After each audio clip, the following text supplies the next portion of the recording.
This is Whale Watching, an inbound marketing show to help you land more whales. I'm Holly McCulley, the niche inbound strategy expert. I'm Josh, the HubSpot expert. Do you want to tell the people where we're from? Well, we are currently located in Lewis Run, which is about 10 minutes or so outside of Bradford, Pennsylvania. We're an inbound marketing agency. We help manufacturers and healthcare tech companies generate leads, close sales, and hopefully land some whales. Yeah. And this show is for sales, service, and marketing pros looking for any inbound strategy advice that they're looking for. And if you missed last month, that was our 8th episode. And we talked about habits, how to break bad ones and how to form good ones. And no shade to our other guests, but Gavin knocked it out of the park. He was great. One of the best guests we've ever had. So definitely check that out if you miss it. And what are we going to talk about today? Today we're going to talk about websites. I think most of our viewers have probably visited a website at one point in time, maybe many. What's the website that you've visited? I can't remember. I have it bookmarked. Good. Saved to my desktop. Good, good. Yeah, we're going to cover kind of how the modern website can and should work for your sales team, some faux pas of modern websites, and of course just some tips and tricks to help you along. Plus, we have a new game that will be debuting, so stay tuned for that. I'm excited. I'm really excited. All right. Should we get started? Do you want to ask some questions? You want me to ask some questions? I have a pun first. Oh, pun. Enough docking around. Let's set sail. Oh, okay. And why don't you start? I've heard that pun before. Well, it's been on our script for 9 episodes. All right. You want me to start? Yeah, I started last time. Okay. We should be fair. So the topic's websites, and as a marketing strategist and someone that's constantly like looking at a website to make it perform. Just one website. Make it perform from a lead generation perspective, traffic perspective, so on and so forth. One of those things would be usability, user interface, things like that. What are the most common things that you see on websites, either that you come across, or from a strategic perspective, or competitor websites that are just like the common, like, just don't do this type of thing that you're consistently seeing? I think the top 3 would be like mobile usability. It's really frustrating to try and look at something on mobile and either the menu's too big or the buttons are too small, and overall it's just not formatted well for mobile. That's super frustrating. And even though it's really easier than ever to mobile optimize websites, a lot of people still aren't doing that, which is frustrating from a user experience standpoint. I also think websites that just kind of haven't put a lot of thought into content on pages. So when you go to someone's services page, you click it and it has like a sentence and then a picture. That doesn't tell me anything. That's not helping me educate myself about how you are as a company, what you can do to help me. And then in that similar vein, making it difficult for me to find out how or who to get in touch with. So I'm getting married and going through lots of different vendor websites, venue websites, and things like that. Something I find really challenging is when there's either a form or a phone number that's like super buried and it doesn't tell me how to get in touch to set up an appointment. Like, should I call you? Is there a specific person I should be calling? Should I say something in this form submission that tells you who from your staff should call me? And I find that really frustrating and also time consuming, and that I don't know who to follow up with. So I think that applies to every single industry as well, right? Like, people are coming to your website with a variety of different needs. They want to know about you and they want to know how to get in touch with you and who to get in touch with. Don't bury that information. Make it really easy and really accessible, whether someone's ready to buy or they're just looking to ask some questions. So I think those are the top 3 things. Follow up on that as it relates to B2B, where maybe people aren't doing business on site. What are your thoughts on either including a specific address or a location? Because I have been seeing more and more often where there's not an actual like physical address for a company, even if I'm probably never going to visit them in person. Yeah, and you don't like that? I don't know. I'm a little indifferent. Sometimes I think having an address legitimizes a little bit, or I can do a little bit more research to make sure I'm looking at the right company. There's just times I feel like it's a little bit off when there's not an address. Yeah, I would agree. It's definitely a little bit off. And I would say where you want to put it and how important it is, to me, sort of depends on how much the location impacts your brand, right? So thinking of manufacturers, American manufacturing, reshoring being a really big deal, you're going to want to make sure that, like, if you're in Milwaukee, Detroit, like wherever you are, make sure that that's right on your website, because people know exactly where they're supporting. They can kind of, I was going to say feel cozy and warm, but you know what I mean, like give that American manufacturing, supporting American business feels. So definitely in that instance. But I would say for the most part, it does legitimize it, but it's important to have other contact information there as well, because sometimes you will go to a contact us page and it is just where they're located. And to your point, a lot of times in the B2B space, no one's ever going to be there. So addresses are important, but it does frustrate me when that's sometimes the only information I can find about a company. All right, so follow-up question. You kind of touched on this a little bit, but in past episodes, we've done a lot of talking about blog content, article-based content, and we haven't touched too much on, website page content. Mm-hmm. What are your top tips for a marketer or company owner, business owner that's expanding on or wants to enhance and really step up their game on their website content? Yeah. Couple of things. I know we say that there isn't really a great rule of thumb in terms of word count on content, and there's not. But I will say, however, like a good benchmark for any page on your website is there needs to be at least 350 words. That's enough to get you past your titles and your headings, and that's usually a good place to start with word count. If it's not hitting that 350 word mark, that kind of tells me there's probably not enough content on that page, for one. And then another one is you want to make sure you're avoiding, in the same breath, like really long swaths of content and like your homepage having everything about you on it, and there's like 3,000 words on your homepage. Break that up into separate dedicated pages that are easy to find. Maybe you link to it on your homepage, but you're kind of breaking up the content. That way people don't really have to hunt and peck for what they want to find. I think that's the number one thing when it comes to content. Answering users' questions, making sure it's easy to find them, to get the answer to their questions, and you're giving them more than like a one-word answer for what their questions are. I think that's the most important factors of website content. Cool. I think that's good information. That's it for my question. That's it? Yeah. All right. I've got some questions for you. Okay, so you asked me a question similar to this, but I think it'd be interesting to hear your perspective as well. What is a modern web design faux pas that when you see it, you cringe and you can't believe that people still do it? So one of the things that I find myself questioning is when something is far too trendy for its purpose, where there's potentially a marketer or someone on the other end that visited a website. It was really cool, really modern. Mm-hmm. Maybe it was for like a really high-end architecture firm, right? Mm-hmm. And they like how the functionality is for that case. Mm-hmm. But then another website tries to mimic that and be super trendy, but it just doesn't align with the customers or the industry. Right, or who the company is. Or the company, yeah. Right. Like, so if I'm a machining company, I probably don't want the same like style and look and feel and functionality as like a really, really trendy design company. Mm-hmm. That's just something where it tells me there wasn't a whole lot of research into like what the buyers want to see or understand and understand how to use. I think that it can quickly just turn them away. Yeah. Some of the other things, I kind of agree with you with the mobile stuff. Mm-hmm. There's often times where a website might be mobile friendly, but it's just still so difficult and clumsy to use on a mobile device. Yeah.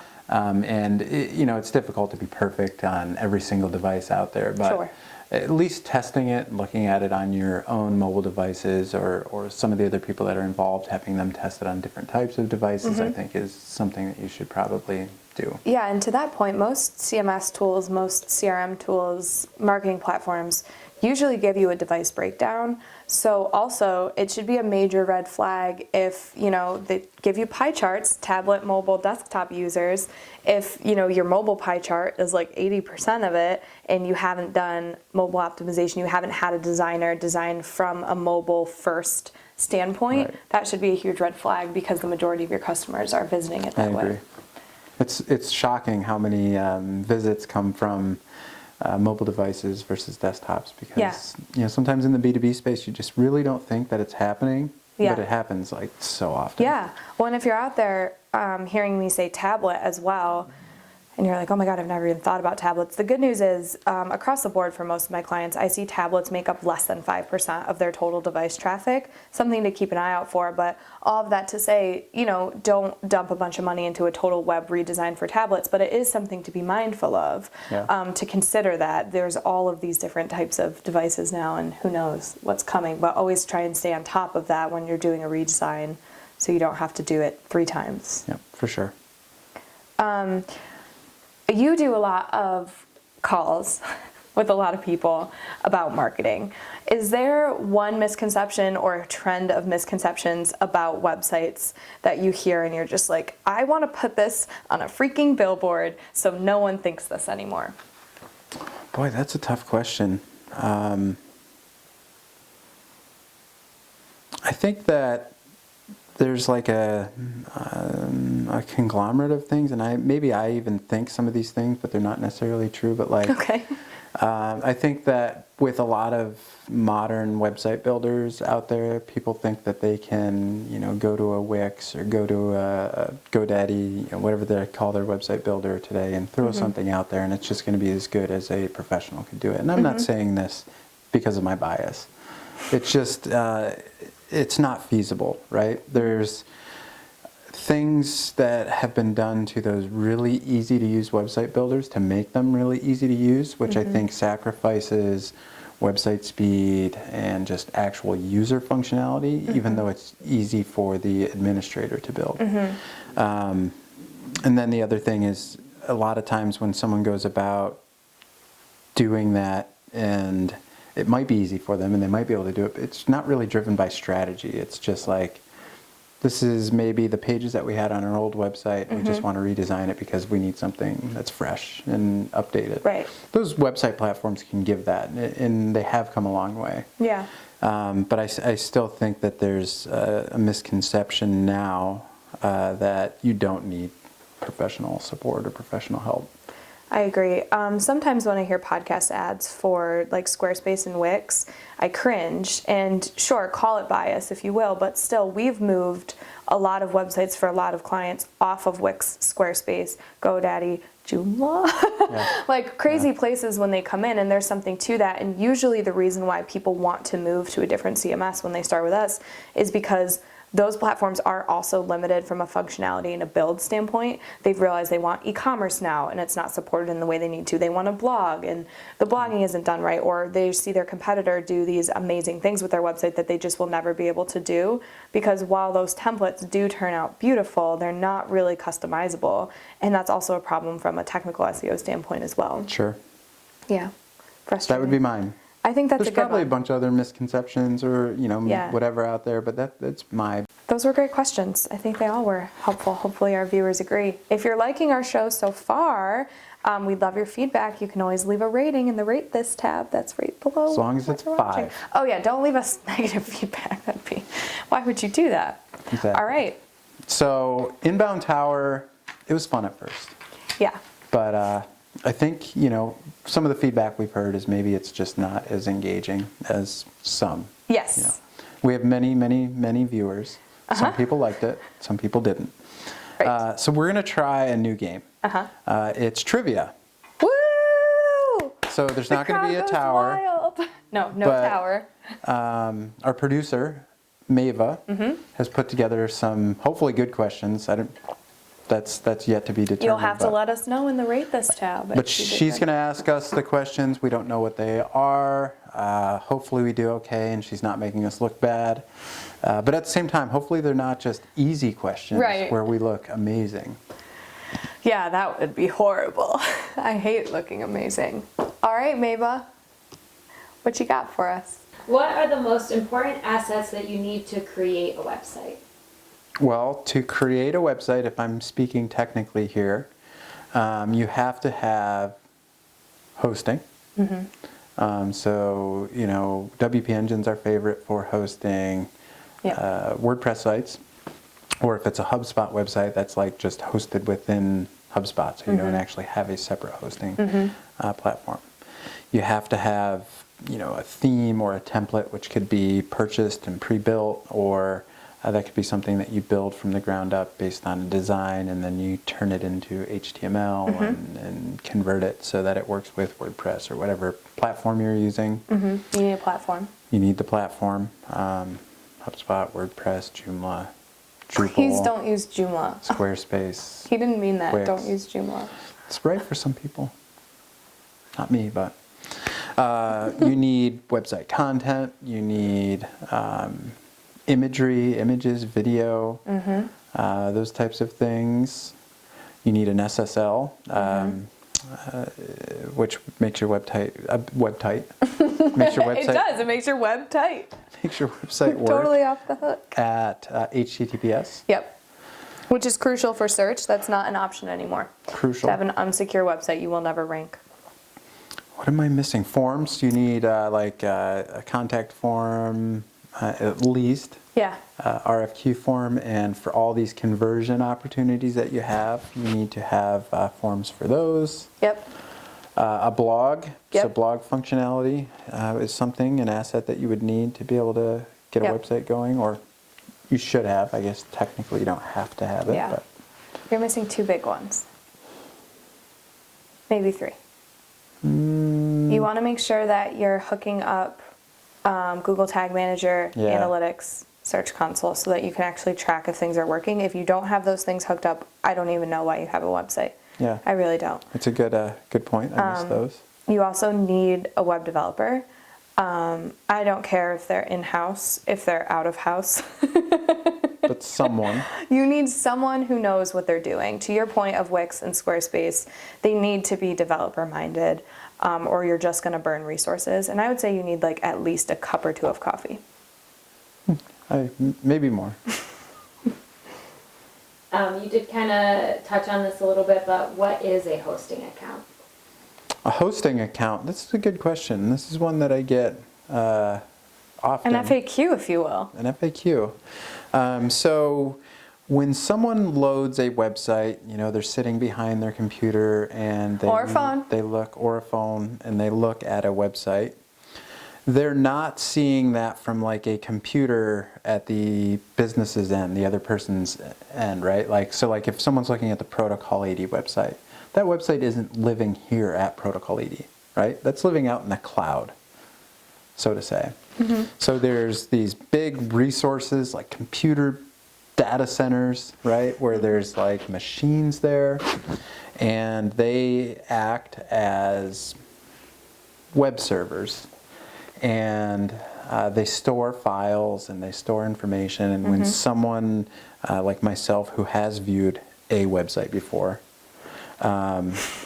goes out, I enter that URL specifically, and it actually connects with that web server to pull that information down, as opposed to like going to that website's, whatever, president's computer or a server that's on site at that. So. Right. And the function of it is because the amount of data that's needed to do hosting is something that's difficult to... Yeah, I mean... We'd have to have a data, speed, Right. security. Reliability, security. Yeah, so many reasons. Yeah. I will say, and this is probably less common than it used to be, but I remember even when I started, sometimes there'd be like a storm that would happen somewhere. Yeah. Where our websites were hosted, and then we would have web issues because, there's a tornado rolling through Texas and our servers are out of Texas. So I'm gonna give you a sneak peek into our guest Okay. today. So Donnie will be our guest, Donnie Kemick of Yep. Protocol 80. Yep. One of the things we should ask him is about a storm in Okay. websites and servers. So Okay. I'm not gonna give away No, don't give too much any of the spoilers sauce, right but- now, but that's a good point. Yeah. What is a domain name? This is a good one too. How do you put it succinctly? A domain name, so a domain is like an address, right? Like we are at 32 Lafayette Avenue, Should we bleep that Lewis out? Run, Just kidding. Pennsylvania. You can find it on our website. And that's where a mail person knows where to deliver a mail. Technically, we have a P.O. box, right? Right. But what if 5 people had that same P.O. box? Right. Then the mail people would be very confused. Yep. They wouldn't know, whose mail's going where. People go to that mailbox and they'd have to sort out their mail. It'd be very confusing. So a domain name is like an address for website traffic or email potentially, or FTP, for example, so that you don't have to know an IP address specifically of where something's going. So it's like It'd be like having to know the latitude and longitude of where you're delivering the Right. mail. It's easier to know street names. Yeah. I sort of disagree though. Hang mean, on. it's not I mean, wrong, maybe I'm going to try and articulate this the best I can. The only thing with that is sometimes people move, which is possible. You can do a domain transfer, things like that, but it's like difficult. And also all of the things Google looks at to identify you is also tied to your domain. So your authority, similar to like email as well, if you have a really high like spam score, some of that, and that kind of sticks to your domain. So it's almost like not as permanent as a social security card, but not as movable as maybe an address. Yeah, there's in the background, there's also DNS. Right. Which loads a bunch of information and stores like the IP address of like where Right. the mail is and where the website is. So there's a lot going on there that most people don't probably have to know about. I think that one of the interesting things that's maybe a common misconception is that you own your domain name. Technically, you don't own it. You're kind of leasing it, right? So you're leasing it from a domain name registrar, such as a GoDaddy, where you would lease that for a year, 5 years, whatever it may be. But you can't like say, now this is mine and nobody else can ever have it again, Right. because you're always going to pay someone for that. And there's .coms, there's .cc's, there's .biz's, there's now everything. There's like .agency, .bank. Wow. Yeah. So the .coms and the .cos and the .orgs, there were so many people that have leased those, registered those, that the availability went down. So they've opened up these other That's top-level interesting. domains to be able to purchase more. Neat. It's a whole world in Really the world is. of domains. Fascinating. Bet you didn't expect all that, Mava. I thought that was going to be an easy one. Okay. Nothing's easy with websites. We should have just said www.protocol80.com. Well, to that point, quite literally, your domain is like that root of your web address. That's your domain. What are some things a blog can do for your website? Organic traffic would be the main one. Lead generation. Lead generation, Authority. authority. Because people, if you have a blog, you're more likely to get backlinks just because you have more content. That can help with the authority on your website. I agree. It's helpful to your prospects and your customers. It's helpful to your sales team Yeah. when the prospects are asking questions and they have a nice resource they can send along. There's so many ways a blog is helpful. It improves a lot of metrics as well. If you have like someone in your company who's asking about how to improve metrics and they're really hung up on things like bounce rate, time on page, exit, things like that, blogs can really help with that. It keeps people on the site longer.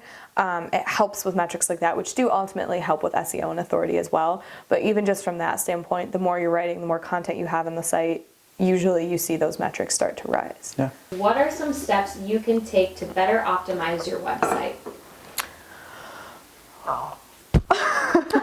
So many. Also, maybe this is a time where we should tell our viewers we talked about SEO episode something with Zach. We interviewed Zach Ware. I want to say it was episode 5, but don't quote me on that, but I think it was 5. Yeah. I think the first thing to do to optimize your website is put it through some type of tool. Don't guess. I mean, there's a certain amount of like on-site SEO user experience stuff that you can see. But there's also a good amount of it that you can't. And if your website is huge, then it's not really realistic to go through with your eyeballs. Put it through a tool that, like a website grader, HubSpot's website grader tool, again, SEMrush. There's tons out there that are going to tell you exactly what and how to optimize, and they're going to give you optimization scores so you can also measure your progress over time. If it's helpful, they say that the best websites have a 92% or higher optimization score. So that's what you're aiming for if you use one of those tools. I'm trying to think of what else. No, I think that that's a good point. You know, like when you run, when we run a site audit from optimization perspective on a website, the SEMrush or SEMrush tool will be able to browse that website more like Google. Like, so they're seeing those things that as a human I'd never be able to access those or see that they're an issue. Right. The other, like the soft side of optimization, I would say as well, is making sure if it's been a really long time since you've optimized your website and you're just kind of now getting into the throes of marketing, doing stuff like buyer interviews, talking to your customers and making sure that your website is still serving them. Have your markets changed? You know, are you really angling at moving into a new place? So for example, we have a client who really has amped up their emphasis in helping people in the electric vehicle space. When we started with them 4 years ago, that wasn't really something that was top of mind. So when we optimize their website, we think not only from a technical standpoint, but also like, how do we need to change how we're presenting ourselves to present as a electric forward thinking company? So that's really important too, and that's something a tool is not going to tell you. Yeah, exactly. Other things, website speed, SSL, content, your on-site stuff that you had mentioned, your CRO. page title, meta description, headings, all those fun things. Yeah. Yeah, and I feel like I just gotta have a quick plug for us here, not to sound biased, but that really is genuinely one of the benefits of going with an agency instead of having one in-house marketing person. Like, it is a huge asset, like to have a developer, someone who's an expert in SEO, an expert in pay-per-click, an expert in content writing, who's always looking at your website from all of these different views. That's a lot to put on one person, and that is really one of the benefits. Whether it's us, whether it's whoever, that's one of the benefits of a digital marketing agency. If you're like, well, we can just do this, we have a guy who can do websites. There's so much that goes into really optimizing it, and I wouldn't even say any one person at our agency could do all of that. That's the benefit of working with someone that has a team of people who can do it. I'm getting choked up. Yeah. Good point. So that was trivia, and I think if I would speak for Mava, I'd say that we got them all correct. I think so too. You guys killed it. As you mentioned, we do have a guest joining us. He could not join us in person, though he is on the other side of that wall. So we'll kind of splice him in here now. Welcome, Donnie Kemick. Welcome. All right, so we're here with our interview portion of this month's Whale Watching, and we have a very special guest, Donnie Kemick of Protocol 80. And we chose Donnie because he has been developing websites longer than anyone else that I know. Too long, far too long. Yeah. Well, I think that although it ages us, because we're the same age, I think that there's a lot of value in that as well. I think it's, you've seen a lot of different things, gone through probably many, many different trends in the website world. So I think that there's a ton of knowledge that people can gain from your insights. Awesome. Well, I'm super excited to be on Whale Watching and very humbled and happy to be here with you both. So thank you. Holly, do you want to start us off with some questions for Donnie? Sure, yeah. So I think, and our viewers will remember, we had talked a little bit earlier about servers and how they work. We gave a quick overview on that. And Josh, you had mentioned that you really wanted Donnie to tell a story of a storm and a server. So why don't we lead off with that, a fun anecdote for the crowd. Oh, geez. So this is actually kind of timely with like Hurricane Ida and some of the weather that's happening here in the States right now. So way back 100 years ago, when we were maybe a 2-year-old company, we had picked up some local clients, and it was always like a pain in the butt to find a solid hosting company to host the website. And so we had technical backgrounds and educations, and we did some IT services at the time. So we knew about servers and all sorts of techie stuff. We thought we had the brilliant idea, well, why don't we have our own server and we'll host people's websites. And we decided to co-locate a server. We got a very large client of ours at the time hosted on this server. And it happened to be right in like the eye of Hurricane Katrina. And so we launched the website. Katrina hits like 2 days later, the site is down. The client is like, what the heck's going on? And then the site would come up and it would go down, and it would come up and it would go down. And we're, constantly trying to communicate with the data center that we had our server sitting in. And they were posting things on their website like, it's on complete lockdown around here. If the authorities see you, they're yanking you out and taking you to safety. But like in the middle of the night, they would be running to gas stations to get gas to fuel generators to keep the data center running. And they had to do it all on like the low key so that they didn't get caught and evacuated out of there. I look back and laugh now, sort of, but I still tear up a little bit too, because it was an awful way to launch a new website, especially for a client that we really wanted to keep happy. We made it through. We learned a lesson to be a little more selective about the geographic regions that we host servers in. Yeah, we always say we don't like to launch websites on Fridays because you never know what could happen. But, now it's kind of maybe we need to expand that to, we don't want to launch websites before there's a chance of a natural disaster. Yeah, or without some serious data center replication, like using HubSpot or somebody like that. Right. So in the world of hosting today, fortunately, there's so many providers, unlike back then. And there's managed WordPress and whatnot. What have you seen from a change of website stability, from the mid 2000s or so to today? Yeah, in general, the like main brands, WP Engine, companies like that you hear the name a lot, they just have their act together so much better. And technically, the internet is better, so it's a lot easier to have multiple data centers with redundancy and failovers and things. And so as internet needs have grown, larger companies have gotten involved. You've got like Amazon's AWS, you've got Microsoft's Azure. There's just much more reliable data centers to host sites in.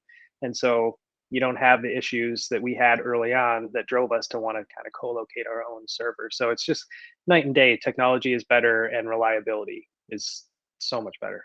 I was wondering if you could speak to the shift that you saw. For those who don't know, Protocol ID started as a website development IT and moved into marketing. I was wondering if you could speak to kind of why that transition was made and how you've kind of seen things evolve even since that point. Sure. So early on, there was no WordPress. There was no content management system that was just simple to, click next a few times, and now all of a sudden you've got a website like with Wix or Squarespace or any of these other platforms. And so early on, we were doing a lot of development ourselves to give our clients those tools in sort of a custom developed scenario. But we saw those tools coming down the road. And so it started to be like, why are we reinventing the wheel with some of these applications when you've got WordPress and a couple plugins can be launched relatively quickly after it started to gain traction, get more secure, and be more stable.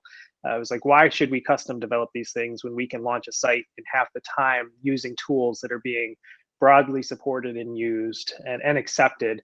And so, yeah, early on it was it was making a content management system for a client. That was half the project. And then the actual website itself got built on top of that custom content management system. Whereas, over the past 5 to 10 years, it's been so easy to just spin something up. So the transition into marketing was sort of a necessity, right? Because there's not a need for as much custom development as there used to be, but also the end product that we're able to provide clients now with a full suite of inbound marketing versus just a website is so much better, right? So the clients want a website, sure, but what they really want is leads and customers. And so through our marketing services that we can layer on top of HubSpot or WordPress or other website tools, it just drives the best result that a client is after versus just a website.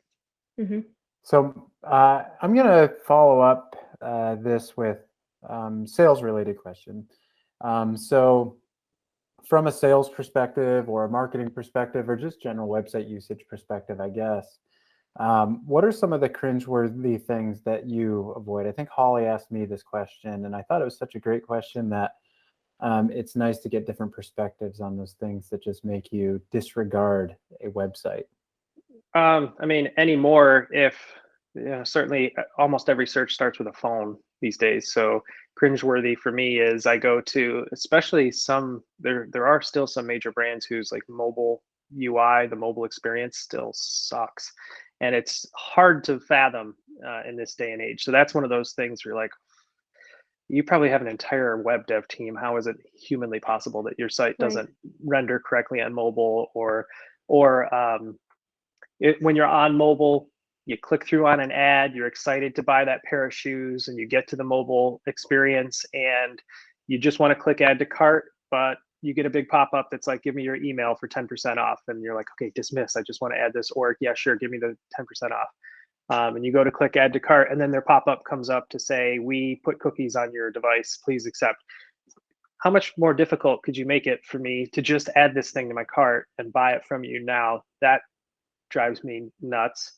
And those are both kind of mobile. But then from a more qualitative standpoint or content based, it drives me crazy to go to a website and not understand how they help me versus how great they are.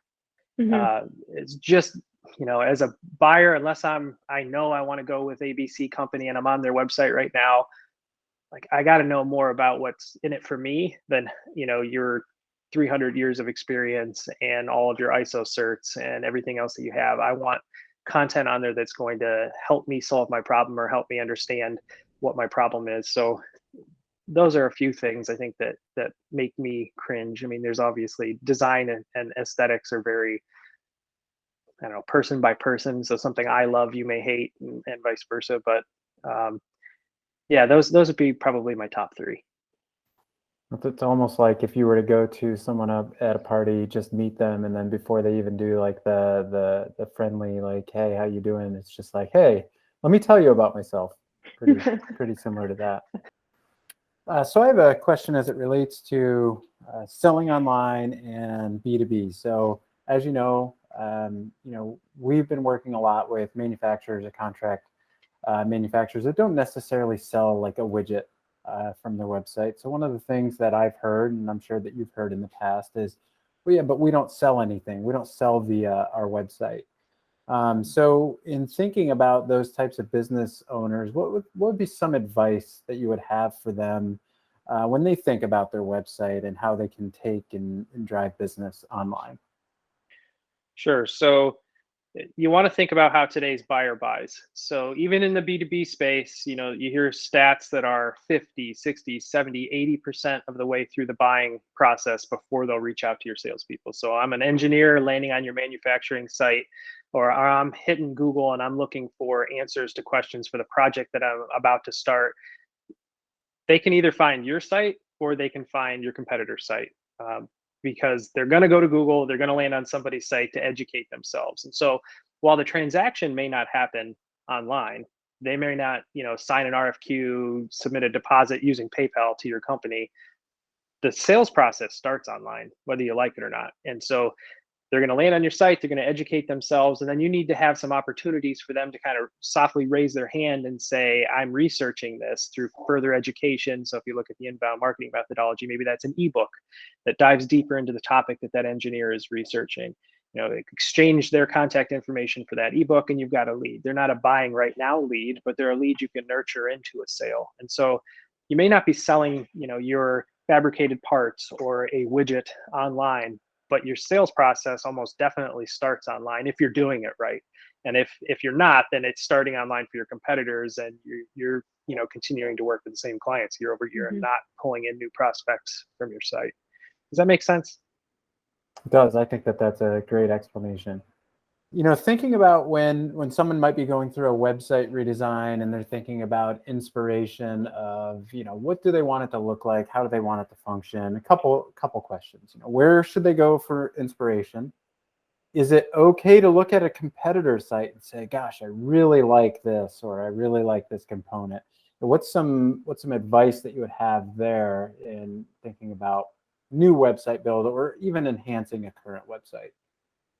Yeah, I have absolutely no problem with companies looking at their competitor's site and saying, man, they're doing that really well, or that looks, that's exactly how I would want to be, given this information, or the navigation is super easy on this site.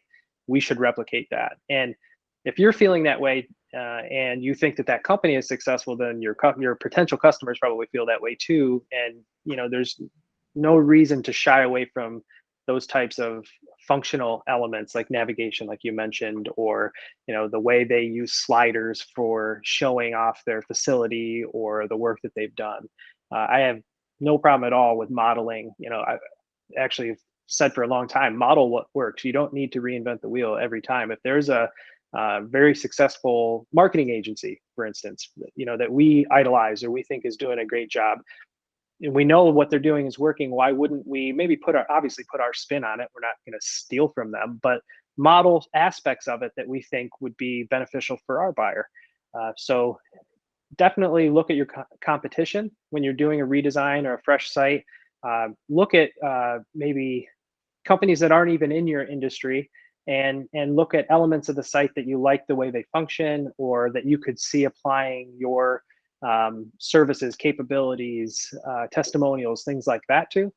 And, make a huge list, grab a document, screenshot websites, paste it in there and highlight what you like and what you don't like.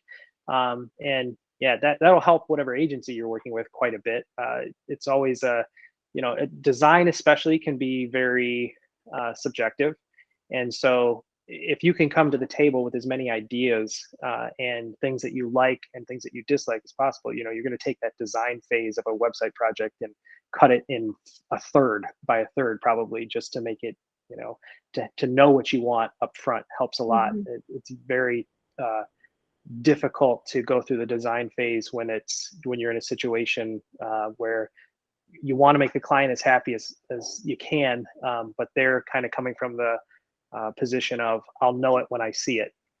That's really difficult to design for and make the client happy. So yeah, look at competitors, Google other companies in your industry that you've never heard of. Look at your suppliers' websites, your vendors' websites, your customers' websites, and find stuff that you like. Great advice. I think those are some really great tips for getting started for anyone who's watching this episode and they're super energized and they want to get going. I think that's an awesome first place to start. Agreed. Holly, any other questions for Donnie? I don't think so. I think that about wraps it up. So one of the things that we always do at the end is, like, someone wants to get in touch with you. They have further questions. They want to ask about the server story or whatever other story we forgot. How can someone contact you? LinkedIn is great. Love to have you as a LinkedIn connection. So you just look me up, Donnie Kemick, Protocol 80, or you can shoot me an email to donniek@protocol80.com. Awesome. Well, thank you for being our guest. Yeah, thanks for having me. This has been fun. Yeah, absolutely. Thanks, Donnie. Thanks. See ya. Bye. Now we're going to transition into our closing thoughts, which is a pun. It is. Yeah. So key takeaways. What are your key takeaways for today? No, I think using a tool is a key takeaway. Just don't wing it. Yeah. Don't go with just what the president of your company thinks looks best if there's performance metrics on the line. There's tons of tools out there, free and otherwise, tons of resources to help you do website design, to kind of get your brain around SEO. You should be using something that's telling you what to do, or you're working too hard. I agree. I'd say one of my key takeaways is understanding your customer and what they want to see or should access, be able to see how they want to use the website from a usability and user interface perspective. So many things in the world of websites. So many things. I think that's it, but a key takeaway as well is our show airs the third Thursday of every month, and our next show will be October 21st at 1 p.m. Eastern, so Eastern, so make sure you mark your calendars. And as always, we want to thank Deb Calvert and her team at the Sales Experts channel. And if you miss Inbound Tower, if that's what you tune in for, well, go ahead and watch episodes 1 through 7 again. There's tons of Inbound Tower there for you. You can stream them on Bright Talk. And other than that, do you have anything else to say? I'll let you end with this one. We'll see. Come on, Josh. You next time.